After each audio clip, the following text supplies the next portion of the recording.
walking through Britain's secret plan for the end of the world.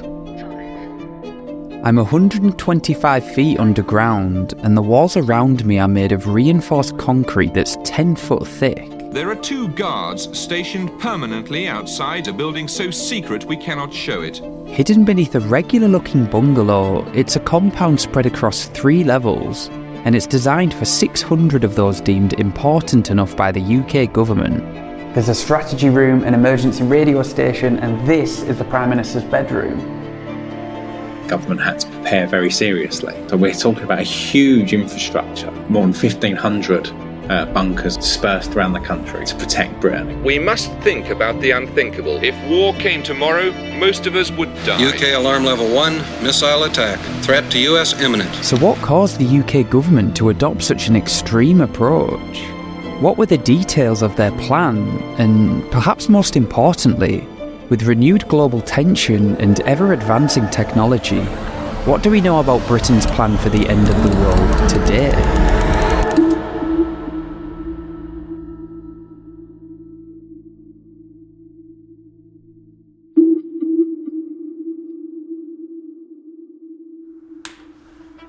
Okay, so to start this story, I need to take you back to 1945, which is of course the end of World War II.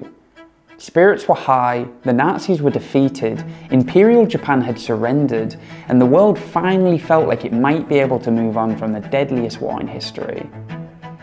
But throughout history, when empires fall and when dominant forces are defeated, a power vacuum emerges, and this was no different. Pre-World War II, the great powers of the world looked a little bit like this.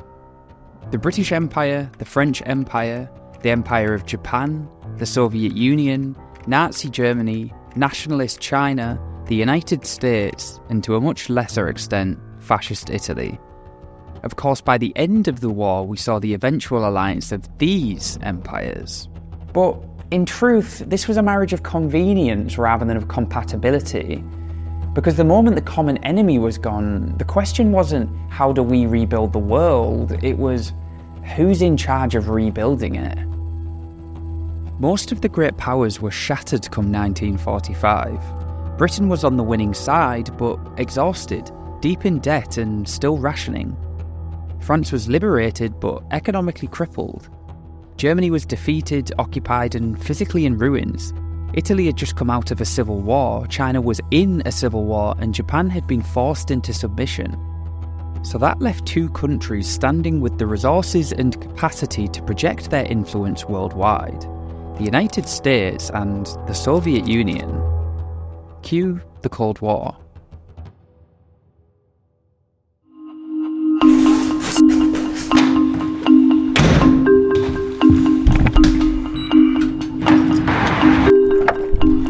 Okay, so on one side you have the United States, built around capitalism. On the other side you have the Soviet Union, built around communism. In the United States, it's multi-party elections. In the Soviet Union, it's one-party rule. Open society, controlled society. Private enterprise, state-run enterprise. Power from the voters, power from the state. So you can start to see the issue, right? These weren't just 2 different countries, it was 2 completely different systems for organising society. Each of them believed that the security and the future of their way of living depended on the expansion of their ideology and the containment of the other. It was that belief that set the stage for what came next. A global game of power played out across the entire world. Civil wars in Asia, coups in Latin America, revolution in Africa, all funded, armed and manipulated from Washington and Moscow, because neither side was willing to confront the other directly. Why? Well, this was the nuclear age. Let us face, without panic, the reality of our times. The fact that atom bombs may someday be dropped on our cities. And let us prepare for survival, understanding the weapon that threatens us. See, when the USA dropped the world's first nuclear bombs on Japan, it didn't just end the Second World War. It redefined what war was. Up until that point, war was sending men across borders, tanks rolling into territory and grinding the enemy down. But now, it meant a single aircraft could erase an entire city in seconds. There is no denying that since that moment, the shadow of the atom bomb has been across all our lives. All men of goodwill earnestly hope that a realistic control of atomic weapons can and will be achieved. Overnight, the balance of power was blown apart. No major power could afford to live in a world where one rival had the ability to wipe them out whilst they had no way to respond. If nuclear weapons existed, you either had them or you were at the mercy of the countries that did. So you can guess who developed them next, right? The Soviets. And they tested their first nuclear bomb just 4 years later. Вот теперь вы видите уже не американские, а советские испытания. From that moment on, the possibility of nuclear war was very real. Both sides pursued influence wherever they could, always weighing how far they could push without provoking the other into nuclear escalation. All whilst the bombs were getting bigger and bigger and bigger. I mean, seriously, look at this. So, this is what a fission bomb, in other words, the same bomb as the ones dropped on Japan, would look like in central London. Pretty scary. Change that to a fusion bomb, sometimes called a hydrogen bomb, later developed in 1952, and it would look like this. It's said to be 1,000 times more powerful, and this is the type that most nuclear power stock today. And if that's not scary enough, in 1961, the Soviets tested this, which is the biggest nuclear weapon ever tested. And there's a reason I've used London as the backdrop here. Because as far as the British were concerned, London, and the rest of the UK in general, was a prime target for Soviet nuclear attack. In fact, this now declassified document from 1972 shows what the UK government believed were the probable locations for a nuclear strike. There's 106 in total. Because Britain wasn't a bystander in the Cold War. It was a founding member of NATO, which meant if war broke out, Britain had already committed to fight. Because in the words of NATO's famous core principle, an attack on one equals an attack on all. By 1952, Britain had its own nuclear weapons, hosted American nuclear weapons, was openly hostile to Soviet expansion, and used its military and intelligence power to oppose communism abroad. So it was very much seen as one of the central adversaries pushing back against Soviet influence. Naturally, that put a target on Britain's back, and Britain knew it. One government report in the 1950s estimated up to 12 million would die if nuclear attack became a reality. Later government planning was hesitant to attach a number, but analysts estimated up to 29 million deaths, with destruction on a scale that would overwhelm the country entirely. Britain had developed its own nuclear weapons to prevent a war, to be a deterrent. But Britain couldn't base its entire future on the assumption that the Soviets would never press the button. It needed a plan B.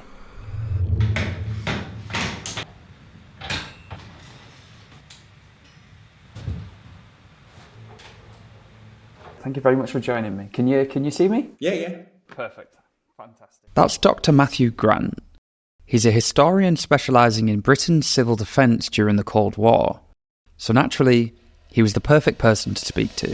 After 1945, Britain is faced with the idea that there could be a war with the Soviet Union.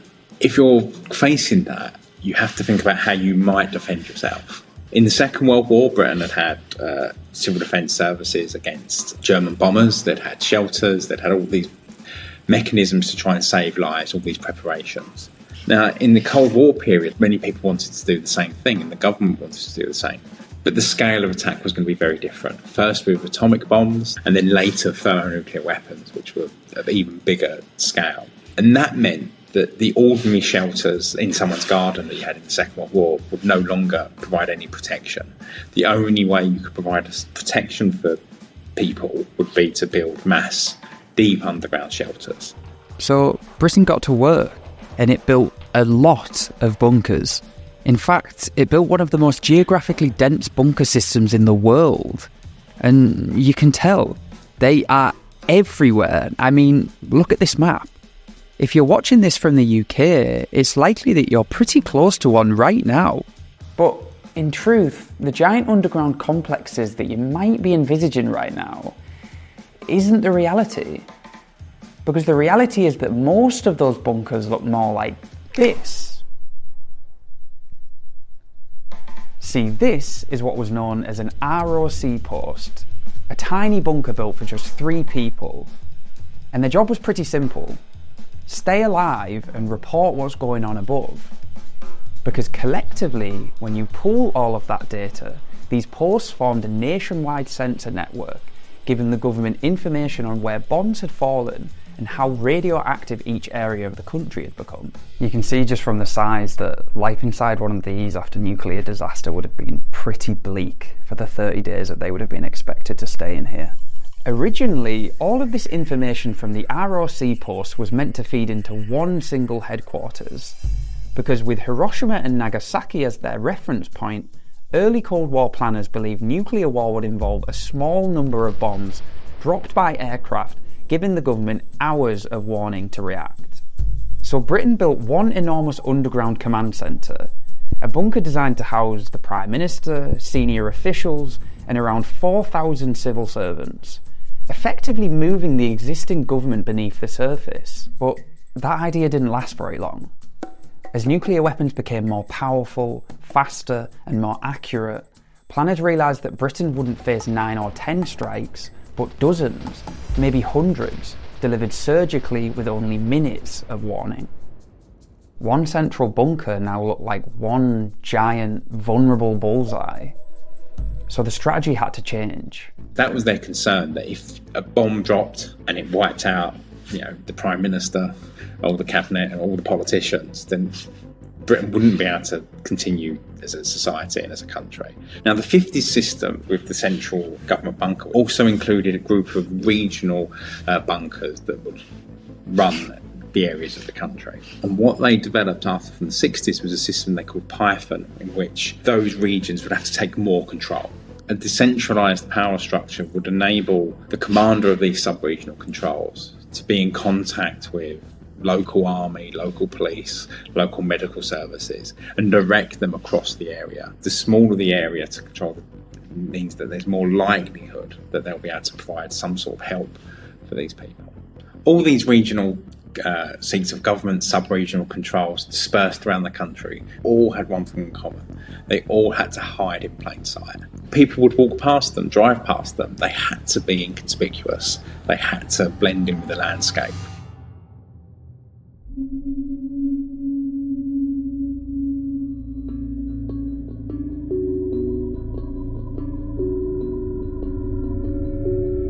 From the outside, this might just look like a regular looking bungalow. But, as I think you've probably already guessed, it's hiding a pretty big secret. Walk through this door and you're met with 109 metres of concrete tunnel, designed so that if you were to intrude without authority, the armed guards at the end could easily gun you down. Make it to the end and you'll reach these 2 blast doors, each weighing around 1.5 tons.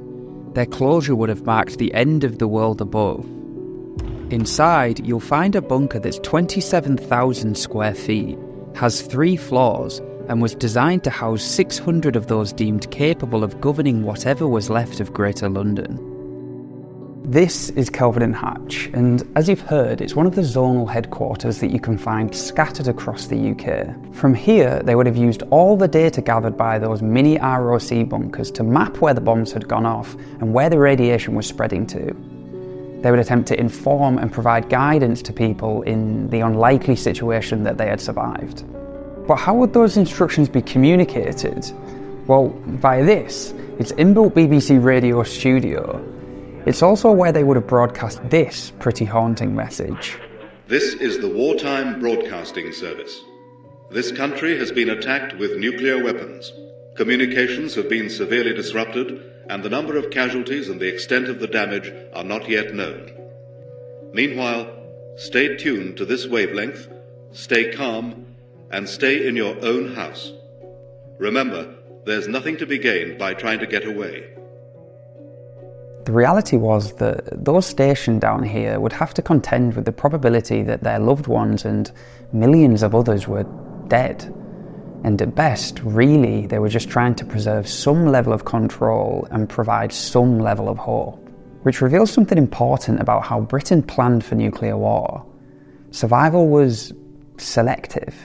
It didn't and couldn't include everybody. For example, Kelvedon Hatch calls this room the Prime Minister's bedroom, but the reality is that this was far from a guaranteed refuge for the Prime Minister. While information from this period is classified, it's said that the War Cabinet and PM had a number of underground command centre options in the capital. Places like this, Kelvedon Hatch, were built for what came after, when the centre of government and Britain as we knew it ceased to exist. Okay, so this is where we are in the story. Britain has over 1,500 bunkers in one of the densest systems in the world, with hundreds of nuclear weapons in its arsenal. The US and the Soviet Union have tens of thousands of nuclear weapons at their disposal, and they've waged ideological war against each other for the best part of half a century. This battle for influence has taken place all over the planet, and even beyond it. And it's meant that the entire world has lived with this constant fear that nuclear war could erupt at any moment. And yet, I'm sat here, decades later, talking to you from a Britain that never burned, with a Russia to the east and America to the west that never burned either. Surrounded by the remains of a bunker system that has become museums, data storage units, wine cellars, recording studios, and even illegally used as a cannabis farm. Twice. So it begs the question, how did we get here? How did it all fade away? Okay, this is the simplified version.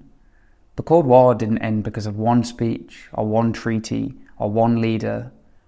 It ended because the structure that had fueled all of this became unsustainable. By the 1980s, both sides had spent decades pouring vast sums of money into nuclear arsenals they hoped would never be fired. The Soviet Union, in particular, was straining under the weight of an arms race that was demanding a fifth of its GDP. Its centrally planned communist economy was pouring resources into missiles and tanks at the expense of growth and better living standards for the Soviet people. The United States, by contrast, had a much larger and more flexible economy, driven by private industry that was non-reliant on the government, so their defence spending wasn't strangling the everyday life of their citizens. And then came a shift in leadership. And now a 54-year-old has taken over, someone who, theoretically at least, will be around for a generation. Get used to the name, Mikhail Gorbachev. When Mikhail Gorbachev came to power in 1985, he inherited an economy in decline and a system that was losing its legitimacy. Instead of tightening the grip, he chose reform and crucially favoured dialogue with the West. For the first time in decades, the superpowers weren't just threatening each other, they were negotiating. The arms race didn't just slow down, new agreements meant it actually reversed. And even bigger shifts were occurring elsewhere. Unlike previous rulers, Gorbachev said no to military intervention in Eastern Europe. For decades, Moscow had used force to keep socialist regimes in power. But not now. Once it became clear that the Soviet Union would not intervene, the communist governments of Eastern Europe began to fall. Poland, Hungary, Czechoslovakia, Bulgaria, Romania. But among those collapses was probably the most symbolic moment of the entire Cold War. Mr. Gorbachev, tear down this wall. The fall of the Berlin Wall. A concrete barrier that had sliced through Berlin since 1961. Guard towers, barbed wire, armoured patrols. It wasn't built to keep the West out, it was built to keep East Germans in. For nearly 3 decades, it stood as the most visible symbol of the divided world. And when ordinary Berliners climbed that wall and began to dismantle it brick by brick, they symbolised the end of this hostile two-horse race. The Soviet Union would go on to collapse just 2 years later, and with it, the enemy Britain had spent decades preparing to fight. The monitoring posts were stood down, the regional headquarters were decommissioned, and slowly, the Cold War infrastructure that once prepared Britain for nuclear apocalypse was forgotten. So the Soviet Union collapsed, and with it, the most immediate and plausible threat of nuclear catastrophe. For the first time in years, it felt like the world could breathe out. But nuclear weapons haven't disappeared. They didn't all vanish with the Berlin Wall. Yes, the volume of them has decreased by more than 80% since the peak of the Cold War, but some of them, thousands, remained in silos, on submarines, and in bunkers of their own. And in fact now, more states than ever have them at their disposal. So that's more world-ending capability in the hands of more people, some of them more willing than others to hint at nuclear use. Ответ России будет незамедлительным и приведет вас к таким последствиям, с которыми вы в своей истории еще никогда не сталкивались. Meanwhile, the bunkers that once prepared Britain for nuclear war sit rotting, non-functional or sold off. So it makes you wonder, what are Britain's plans for nuclear war today? Well, naturally, there's limited information available, and for good reason too. But here's what I could find. If you look at this government document from 2005, it states this. Those words matter.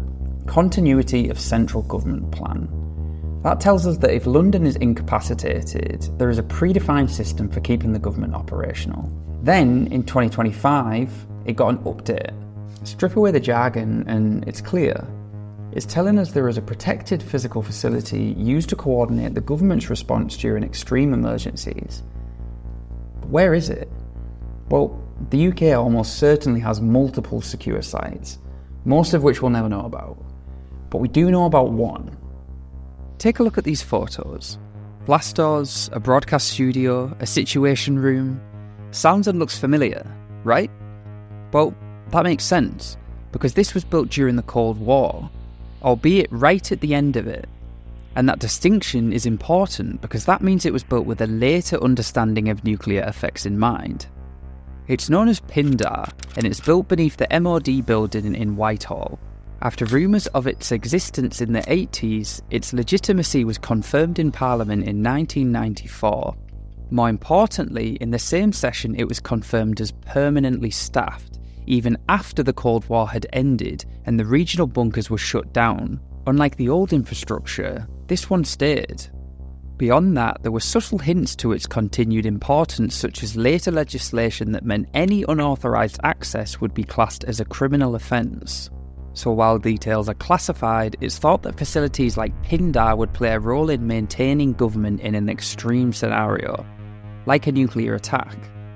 But what if that failed? What if the government was wiped out? So there is a plan for this.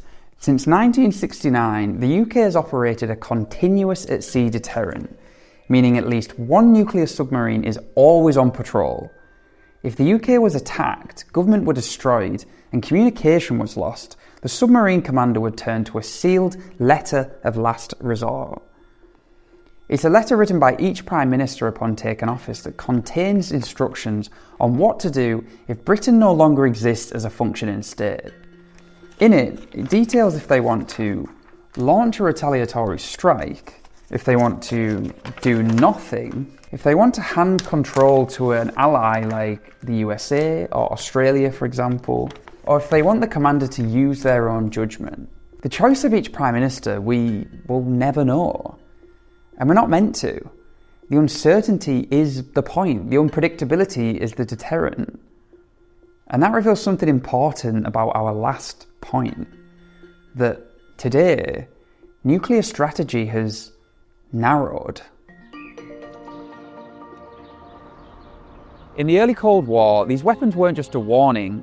They were written into battle plans, treated like any other weapon designed to be used. Military planners debated when and how they might be fired. Today, amongst the nuclear powers, the logic is narrower. They are maintained primarily to deter, not to deliver battlefield victory. Because the consensus that emerged was pretty simple. A full nuclear exchange cannot be won. It can only be survived, badly. The adoption of that belief doesn't mean that the danger is gone. It just means that the weapons now serve as insurance policies that nobody ever really wants to cash in. So conflict once again occurs in the shadows. Cyber attacks, energy leverage, disinformation, election interference, economic pressure. This indirect form of conflict sounds awfully like a Cold War, which is why some analysts keep questioning the same thing. Are we witnessing a new Cold War? And did it ever really end?